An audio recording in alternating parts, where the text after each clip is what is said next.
Hello and welcome to this week's episode of 25 Live at Home. So this week, I want to do things just a little bit differently. On Monday of this week, we celebrated, or this past week anyway, we celebrated the life of Dr. Martin Luther King Jr. And we celebrated his work to create a world where folks of Black and brown bodies, folks of African American heritage, he created a world where those folks were honored, where they were treasured, and where they were eventually given equal rights. So as we think about this week, I hope that you think about the work that he did and the ways that we still have a long way to go, but the ways that we have things that are really important to us as a church community about the life and times of Dr. Martin Luther King Jr.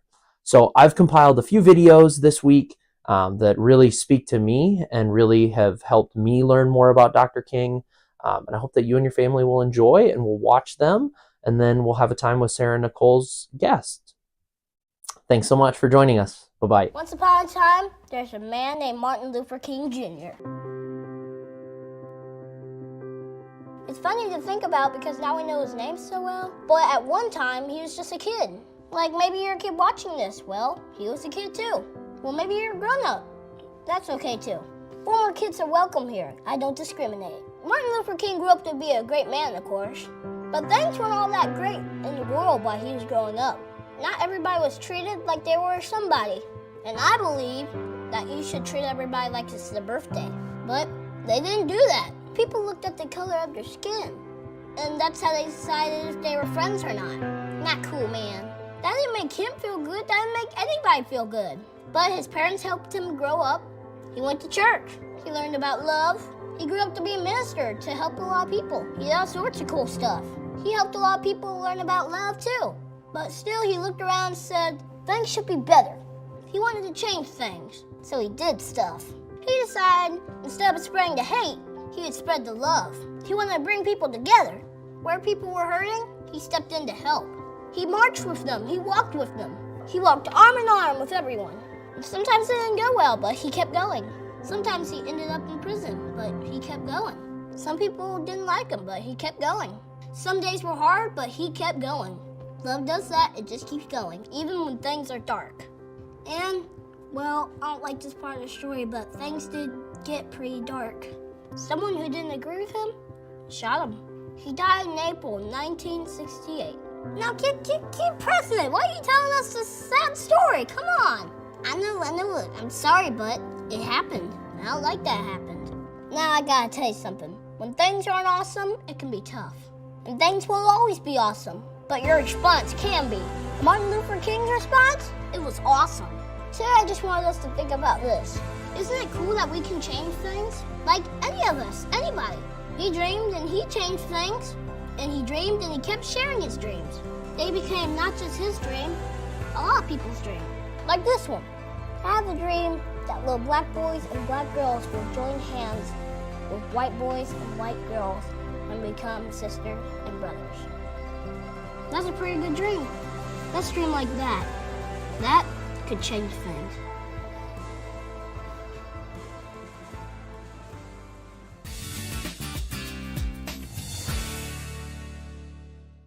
I have a dream that one day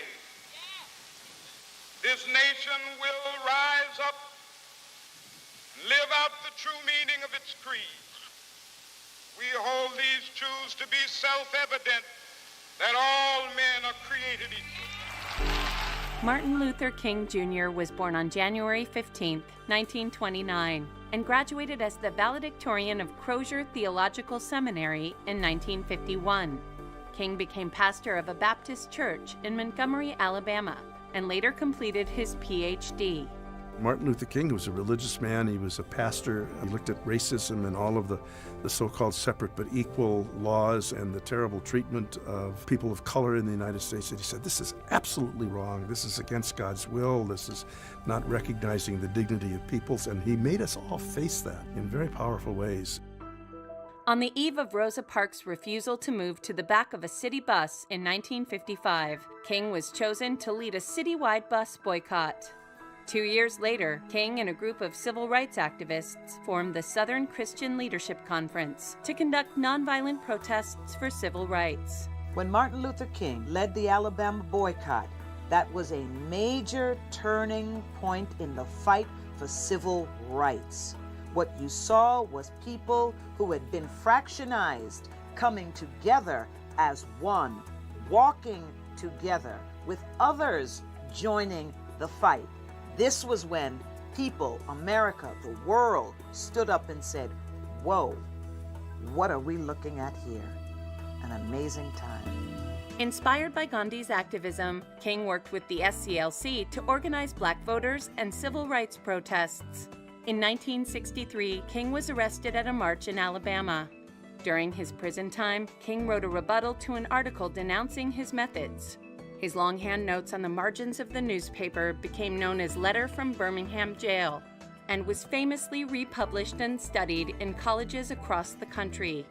Martin Luther King was a man of God who believed that that calling necessitated social change in the present, and he put his life on the line for that calling. Free at last! Free at last! Thank God Almighty, we are free at last! On August 28, 1963, King led more than 20,000 people in a massive demonstration at the Lincoln Memorial, where his speech, I Have a Dream, became a defining moment in civil rights history. Through his work, King helped pass the Civil Rights Act of 1964 and received the Nobel Peace Prize that same year. Martin Luther King, according to Time in 1963, personified the civil rights movement. He took on one of the greatest challenges of his time and was one of the people that most influenced this very transformative time in American history. Although King faced criticism from more militant black leaders, he continued his peaceful efforts toward both racial and economic justice. After delivering his I've Been to the Mountaintop speech at a rally in Memphis, King was assassinated the next day on April 4, 1968, while standing at the balcony of his motel room. King's assassination was, I think, devastating for many people. But there's also a rising level of organization, and many people, King's assassination galvanizes them into many kind of black power movements across the country, many anti-poverty movements. So it's both a moment of despair, but also a moment of political flowering. Posthumously, King was awarded the Presidential Medal of Freedom in 1977 and a Congressional Gold Medal in 2004. Today, the Martin Luther King Jr. National Holiday continues to be honored on the third Monday of every January.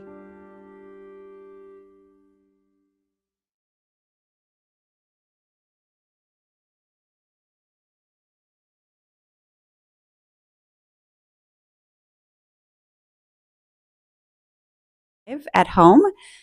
Today we get to interview Pastor Carl Anderson, who some of you may have met or seen and some of you may not have, but I'd like you to welcome him today. He will be our new temporary pastor here at St. Andrew for a little while we search for a permanent one. So we're just going to ask him a few questions so that we might get to know him better. So first of all, can you tell us a little bit more about yourself and your family? Indeed. Just off camera, that you at home don't get to see, is Ivy. She is our youngest. Her birthday was yesterday, so we officially have a 1-year-old. My wife Natalie and I have been married. It'll be 25 years this year. Okay. And then we have a 16-year-old, a 13-year-old, and an 11-year-old that are also around periodically. For the first chunk of my life, I lived in Omaha for a very long time, and then we have moved around for lots of reasons, but most recently we were in the greater Denver area. We moved here during the pandemic. My wife, Natalie, is a physician. She'd gone to med school here, so we were here before and went to seminary at Dubuque while we were here. I worked up in Cedar Rapids and have just kind of been in the area. We have one dog at the moment named Winston. He's an old English sheepdog. He's sick. 6, not sick. Oh, I was going to say, that's better. You're talking to animal lovers. Yeah. We're like, no, 6. Tell us a fun fact about yourself.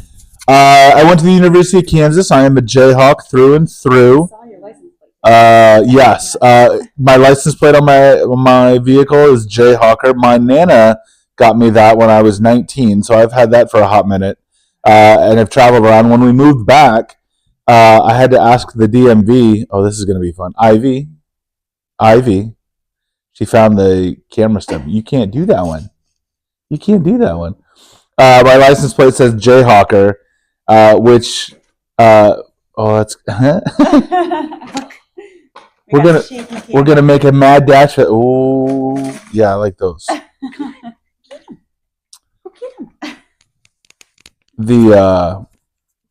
When Kansas and Missouri entered the Union, Kansas entered as a free state and Missouri entered as an enslavement state. And those soldiers that would enter into Missouri to liberate the enslaved were known as Jayhawkers. So that's part of the why. So you can't get lots of Jayhawks things anyways, but that's why we went with Jayhawker, because that was those that worked for the freedom of those that were enslaved. It's a little rough with the Jefferson Jayhawks, because when I worked in Cedar Rapids, a lot of folks were like, what? But. All right. And can you tell us a little bit about maybe your favorite memory of Sunday school or church when you were growing up? So my maternal grandfather was a pastor. He passed away before I was born, but he had a fairly significant impact and kind of lived into that legacy. And the church that I grew up in was doing small group things early on. So like the entire formation of my life was in the church. If there was something going on, we were there, and it was all relational. And I was a part of an obnoxiously smart group of people that at the beginning of the Sunday school lessons, we knew that Moses parted the sea. We knew that Noah built a boat, and we would end the stories as they were starting to tell them and say, "Now what?" And we had a group of people that really loved us and engaged us with what was going on. So we moved beyond this kind of the same 5 or 6 traditional Sunday school stories. So church was always a place that was comfortable asking questions and provoking and being in a healthy environment. Fine. Yeah. So what are some ways in which you hope to help St. Andrew while you're here? So the primary objective of a transitional pastor is to ask the fun, challenging questions, so that way the next pastor has the freedom to not be burdened by the one that's changing things up, that kind of a scapegoat of sorts, that I get to be the one that people can be upset with. Hopefully not, because I don't want to really upset people. Right. But to ask the why questions. Why does St. Andrew do certain things the way that they do them? How does St. Andrew understand their identity? So that way, when the new pastor comes in, they're not burdened with having to figure things out. That there's really here's the congregation that is ready. Here's the congregation that gets to kind of embrace what the new leadership in the path that they're already going. So I get to ask uninvested questions that I hope that you all are invested in, but I don't have to suffer the consequence. So I don't have to be afraid of asking hard questions, because even if the people don't like the questions that are being asked, my longevity and livelihood don't depend on it. Your questions are in hopes of helping us become stronger and be ready. And helping St. Andrew understand the calling that God has, that there is something unique about this place, that it's not a church on another side of town, it's not a different denomination, that there's something unique about this group of people in this location and where you all get to go, the schools that the kids are in. And I think that's pretty special. That it's really, there is the harder part, but there's also the fun part of helping you all get to become the best version of yourselves. Mm-hmm. So that way, the new pastor gets to experience that out of the box. Great. And I think we forgot to ask this one, but I'm interested to know, can you tell us how you decided that you wanted to become our temporary pastor? We'll have multiple answers. When we stop filming, there's one version of the answer. I mean, that winds up being callous and just super simple. As I mentioned, we moved here during the pandemic. I have been in youth ministry for 28 years now, or have worked in churches for that long. Love churches, but as I stay at home with my family, we kind of had geographic boundaries. We live in North Liberty, so it's really Cedar Rapids in the Iowa City area. Have been trying to find work. Worked at a church in Cedar Rapids for a couple of years, and was looking at starting something this last year in North Liberty, and that little gem arrived, and the efforts necessary to build momentum from nothing is different. And had been in relationship with Kyle. I have known about you all for a very long time at St. Andrew. One of my good friends, Kip Murphy, and I were seminarians together. He was under care here, so I've heard all the good stories about St. Andrew. And transitional ministry really feels like youth ministry. In youth ministry, and Matt knows this, and you all know this with kids, like every year or two, you have an entirely new group that you're working with. I mean, maybe you get some of the same families that have younger and older siblings, but when your congregation or your community changes every few years, it's different. So I think transitional ministry is kind of an intuitive place.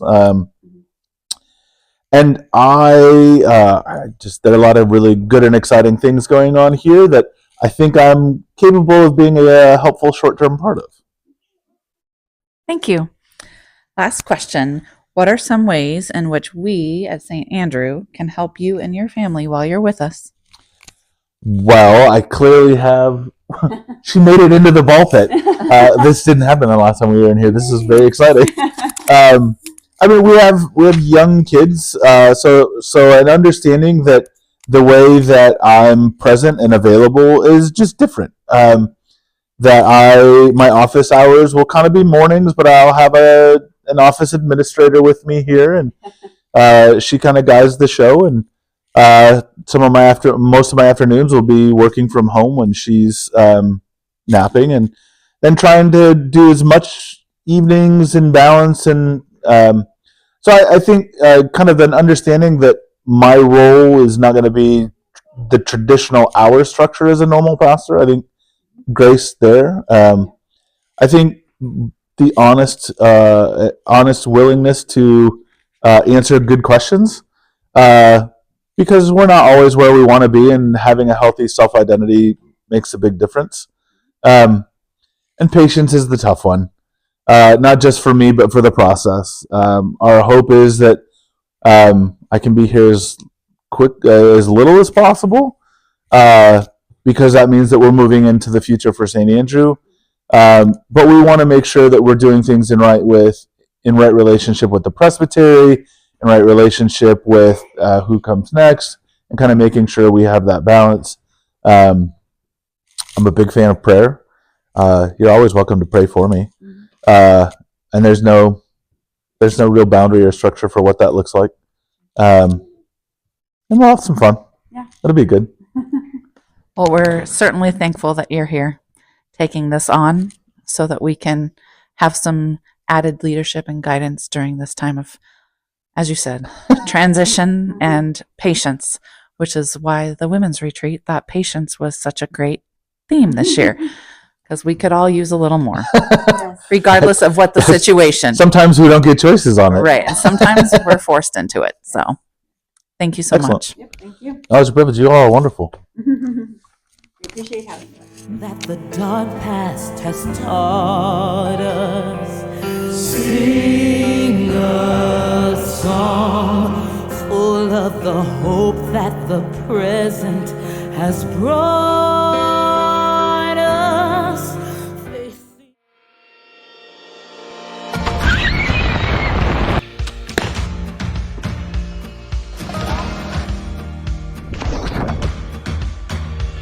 The thing I love about camp is that you can do things and explore things that you normally wouldn't at home. When I think of camp, I think like nature, the frog pond, creek stomping, all the fun activities that we do. What I like most about camp is the community that is here. It's a safe and open place to ask questions about your faith and to build relationships with people you would never meet. Camp has impacted me because it's gotten me off my screens and into the wilderness. One thing I love about Camp Bear Creek is that you get to learn about Jesus and God. During the school year, both schoolwork and homework and school projects, I tend to find myself drifting away from God. And this week at camp really kind of anchors me back down. Camp has impacted me because it gives me a lot more confidence to like go over to friends' houses, away from my mom and dad, and also really just like be independent. Camp is the light in the darkness. It is always there to pick you up when you're down, and it's just a place where you can be you. Every new year is a new adventure for you, and you get to do so much stuff. A word that describes Camp Bear Creek is definitely loving, because whenever I came here, I definitely felt welcome. All the counselors are loving, they're all nice to me. When I think of camp, I think home.